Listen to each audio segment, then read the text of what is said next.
الحمد للہ رب العالمین الرحمن الرحیم مالک یوم الدین ایاک نعبد و ایاک نستعین اہدنا الصراط المستقیم صراط الذین انعمت علیہم غیر المغضوب علیہم ولا الضالین آمین۔ صدق اللہ العظیم۔ حمد ساری کی ساری اس رب کائنات کے لیے ہے جس نے ہمیں حمد کے قابل بنایا، اور صلاۃ و سلام اس ہستی پر ہے جس پر رب کائنات خود درود بھیجتا ہے اور ہمیں حکم دیتا ہے کہ تم بھی ان پر درود و سلام بھیجا کرو۔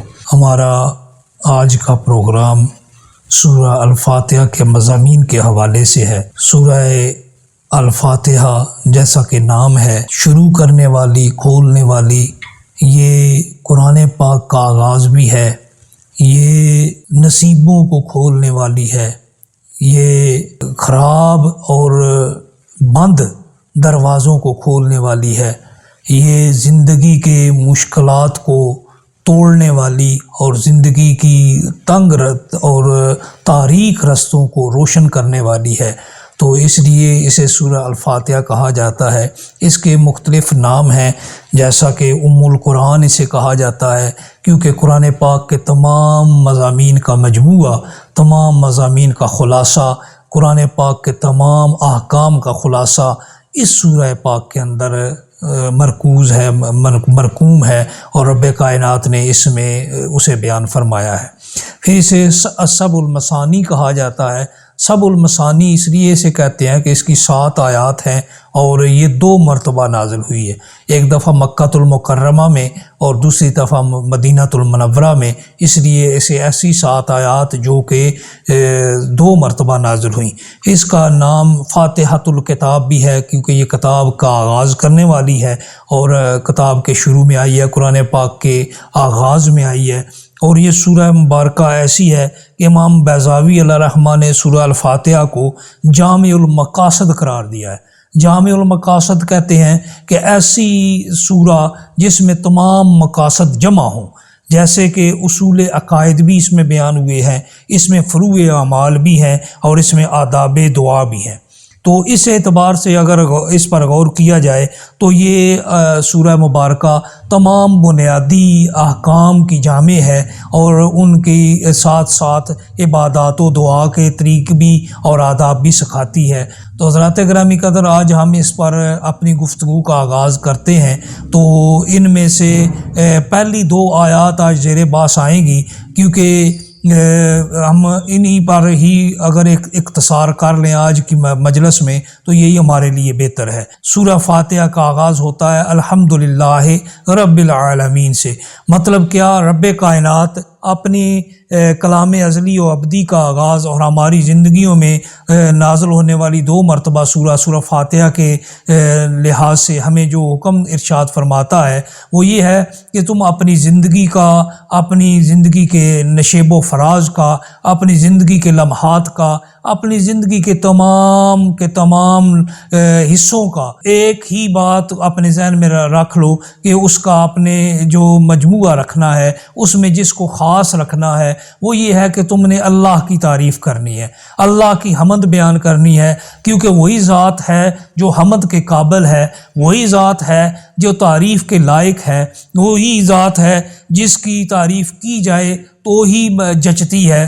حضرات گرامی قدر، رب کائنات نے اس سورہ مبارکہ کا آغاز فرمایا الحمد، تمام تعریفیں، الف لام اس پر تعریف کا آیا ہے، اور یہ الف لام جنسی بھی کہلاتا ہے کہ حمد کے تمام افراد، جتنے بھی، جس طرح سے بھی حمد کی جائے، جن الفاظ میں بھی حمد کی جائے، جس انداز سے بھی تعریف کی جائے، جن الفاظ میں بھی تعریف کی جائے، اس تعریف کا صرف اور صرف حقدار وہ رب کائنات کی ذات ہے۔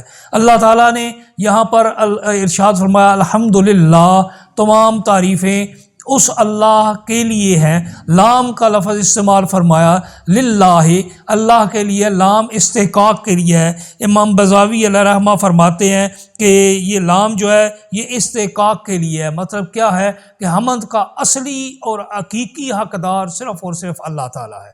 اب حمد ہے کیا؟ تو حمد کہتے ہیں تعریف باللسان مع المحبت والتعظیم، کہ تعریف کسی کی ایسی تعریف جو زبان سے کی جائے اور ساتھ صرف تعریف نہ ہو، کیونکہ تعریف بعض اوقات چاپلوسی پر بھی مبنی ہوتی ہے، بعض اوقات کسی کو خوش کرنے کے لیے بھی ہوتی ہے، دل میں نفرت ہوتی ہے اور زبان پر تعریف ہوتی ہے، اس انداز سے بھی کی جاتی ہے۔ لیکن جو حمد ہے، حمد ایسی تعریف کو کہا جاتا ہے جس میں ساتھ محبت بھی شامل ہو اور تعظیم بھی شامل ہو۔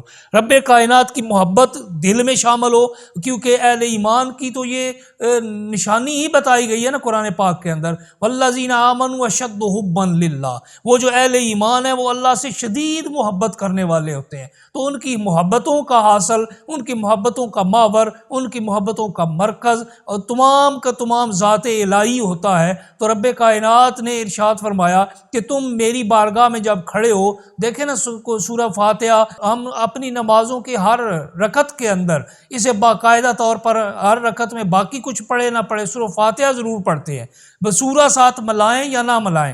جیسے فرائض کی پہلی 2 رکعتوں میں ہم سورہ ملاتے ہیں لیکن آخری 2 رکعتوں میں سورہ نہیں ملاتے، لیکن سورہ فاتحہ ضرور پڑھتے ہیں۔ یہ اتنی اہم سورت ہے جس کے آغاز میں رب کائنات نے ارشاد فرمایا کہ تم نے کیسے آغاز کرنا ہے، تم نے ایسے آغاز کرنا ہے کہ الحمدللہ رب العالمین، تم نے تعریف کرنی ہے میری، تم نے حمد بیان کرنی ہے میری، تم نے شان بیان کرنی ہے میری، تم نے تعریف کرنی ہے میری۔ اور کس طرح کرنی ہے؟ اس لیے نہیں کہ تم میری چاپلوسی کرو، نہیں، بلکہ اس طرح کرو کہ تمہاری دل سے محبت بھی ہو اور میری تعظیم بھی ساتھ شامل ہو۔ ہاتھ باندھ کے کھڑے ہو جاؤ اور میرے حضور میں کھڑے ہو کر کہو الحمدللہ، الحمدللہ، تمام تعریفوں کا مستحق، تمام تعریفوں کا حقدار، تمام تعریفوں کے لائق صرف اور صرف ایک ہی ذات ہے اور جسے ذات ربی کہا جاتا ہے۔ یہاں پر یہ بھی بات ذہن نشین رکھیں کہ رب کائنات نے یہاں پر اسم ذاتی استعمال فرمایا ہے، اسم ذاتی اللہ استعمال فرمایا ہے، جو اس بات کی طرف اشارہ کرتا ہے کہ حمد کا استحقاق بھی اللہ کا ہے، اور یہ استحقاق اسے کسی نے دیا نہیں بلکہ یہ اس کا ذاتی استحقاق ہے، اس کی ذات ہی اس لائق ہے کہ اس کی حمد کی جائے، اس کی تعریف بیان کی جائے، اس کی حمد و ثنا بیان کی جائے اور اس کی تعریف کی جائے۔ حضرات گرامی قدر، رب کائنات نے ارشاد فرمایا الحمدللہ رب العالمین، تمام تعریفیں اس اللہ کے لیے ہیں۔ حمد کی تعریف جو امام بیضاوی علیہ الرحمہ نے فرمائی ہے وہ کچھ یوں فرمائی ہے، الثناء باللسان علی الجمیل الاختیاری، الثناء باللسان علی الجمیل الاختیاری، کہ کسی کی تعریف زبان سے، ایسی تعریف جو اس کے ذاتی خوبصورتیوں پر، ذاتی اعلیٰ ترین جو اس کے خصائص ہیں ان پر، اس کے ذاتی اختیارات پر اس کی تعریف کی جائے۔ تو اس سے پتہ چلا کہ جو کچھ بھی ہم نے رب کی تعریف کرنی ہے وہ اس کی ذاتی، اس کا حقدار ہے ذاتی طور پر، اور ہم نے اس کے اوصاف پر، اس کے ان اوصاف پر اس کی تعریف کرنی ہے جو اس کے ذاتی ہیں۔ تو اسی لیے رب کائنات نے قرآن پاک کے اندر ارشاد فرمایا ذالکم اللہ ربکم لا الہ الا ہوا خالق کل شیء، کہ وہ رب کائنات ہے جو تمام جہانوں کا رب ہے اور اس کے سوا کوئی معبود بھی نہیں ہے، وہ ہر شے کا خالق ہے، اس لیے اس کی تعریف بنتی ہے۔ دوسرے مقام پر رب کائنات نے ارشاد فرمایا لہ الحمد فی السماوات والارض، اسی کے لیے زمین و آسمان میں جو کچھ ہے نا وہ سب کچھ اسی کی تعریف بیان کرتا ہے۔ تو زمین میں جو کچھ ہے وہ بھی رب کی تعریف بیان کرتا ہے، وہ بھی رب کی بارگاہ میں ثنا کرتا ہے، وہ بھی رب کی بارگاہ میں رطب اللسان ہے، اور جو کچھ آسمانوں میں ہے وہ بھی اس کی بارگاہ میں اپنی تعریف کے باقاعدہ طور پر اپنی تعریف اس کی بارگاہ میں پیش کرتا ہے۔ جو کچھ زمینوں میں ہے وہ مخلوق چاہے انسانوں کی شکل میں ہے، وہ مخلوق چاہے جنوں کی شکل میں ہے، وہ مخلوق چاہے اشراط الارض کی صورت میں ہے، وہ مخلوق چاہے حیوانات کی صورت میں ہے، وہ چاہے مچھلیوں کی صورت میں ہے، جس صورت میں بھی ہے، انسان، حیوان، نباتات، جمادات سب رب کائنات کی تعریف کرتے ہیں۔ اس کی آپ کے ذہن میں یہ آئے گا کہ جمادات کیسے تعریف کرتے ہیں، پتھر کیسے تعریف کرتے ہیں۔ حضور تاجدار کائنات فخر موجودات کی بارگاہ میں ابو جہل مٹھی بند کر کے آیا تھا، اور مٹھی بند کر کے آ کے وہ کہنے لگا کہ اے محمد صلی اللہ علیہ وسلم، اگر تو اللہ کا سچا نبی ہے تو بتا میری مٹھی میں کیا ہے۔ تو آپ صلی اللہ علیہ وسلم نے اشارہ فرمایا، تو آپ کے اشارہ فرمانے پر اس کی مٹھی میں بند کنکریوں نے بھی کلمہ پڑھا تھا، اس رب کائنات کی وحدانیت کا اعلان کیا تھا۔ انہوں نے پڑھا تھا اشہد اللہ الہ الا اللہ وحدہ لا شریک لہ، کہ ہم گواہی دیتی ہیں کہ اس اللہ کے سوا کوئی معبود نہیں ہے، وہ ایک ہے، لا شریک لہ، اس کا کوئی شریک نہیں ہے، اور اشہد ان محمدن عبدہ و رسولہ، اور محمد صلی اللہ علیہ وسلم ہم گواہی دیتے ہیں کہ اللہ کے بندے اور اس کے رسول ہیں۔ تو گویا کنکریاں بھی رب کائنات کی تعریف اور حمد و ثنا بیان کرتی ہیں۔ تو جس ذات کی تعریف جمادات بھی کرتے ہوں، ایک انسان کے اوپر لازم ہے کہ وہ رب کائنات کی اس کی تعریف کیوں نہ کرے، وہ بھی اس کی تعریف کرے، کیونکہ انسان وہ ذات ہے جس کے بارے میں قرآن پاک کے اندر رب کائنات نے ارشاد فرمایا، یہاں رب کا لفظ رب کائنات نے استعمال فرمایا، الحمدللہ رب العالمین، وہ رب ہے۔ رب کیا ہوتا ہے؟ رب وہ ہوتا ہے تبلیغ الشیء الی کمالہ بحسب استعدادہ الازلی شیئا فشیئا۔ روح المعانی کے حوالے سے حضور ضیاء الامت رحمۃ اللہ علیہ نے تفسیر ضیاء القرآن کے اندر نقل فرمایا ہے کہ کیا ہے کہ رب تربیت مصدر سے ہے، اور جس کا معنی کیا ہے؟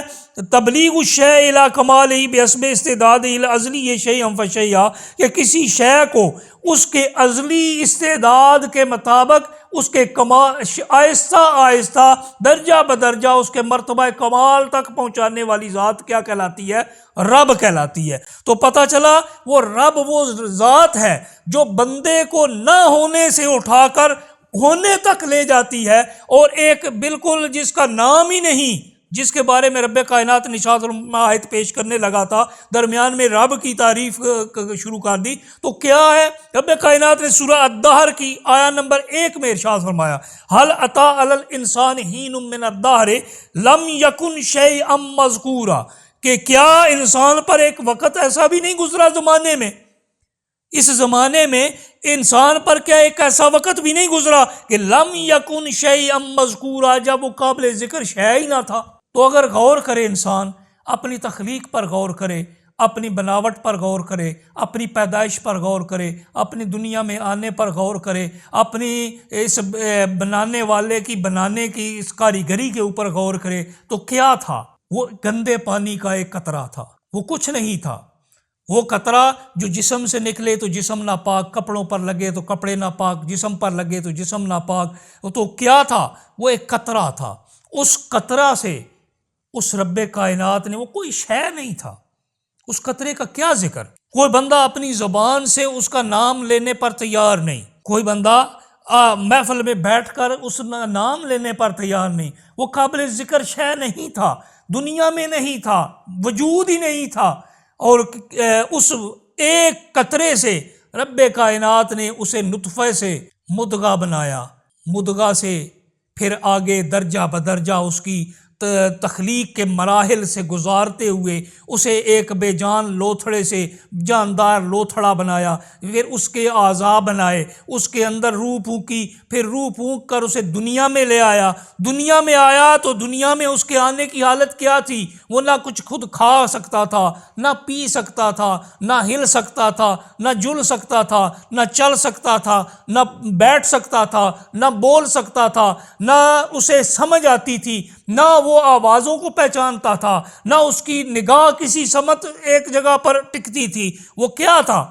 کچھ نہیں تھا۔ وہاں سے اس رب کائنات نے اسے اٹھایا، اس نے اس کے رب ہونے کی، اس کی تربیت نے اس پر اس کی طرف رب کائنات کی تربیت متوجہ ہوئی، اور جب متوجہ ہوئی تو اسے ایک ایسا کڑیل جوان بنا کر کھڑا کر دیا کہ اس کے بعد وہ انسان جو کچھ نہیں تھا اور کچھ سے سب کچھ ہوا، اور سب کچھ ہونے کے بعد اس نے کسی کو کچھ نہیں سمجھا۔ اسے کسی کو کچھ نہیں سمجھنا چاہیے تھا، کیونکہ وہ کیا تھا؟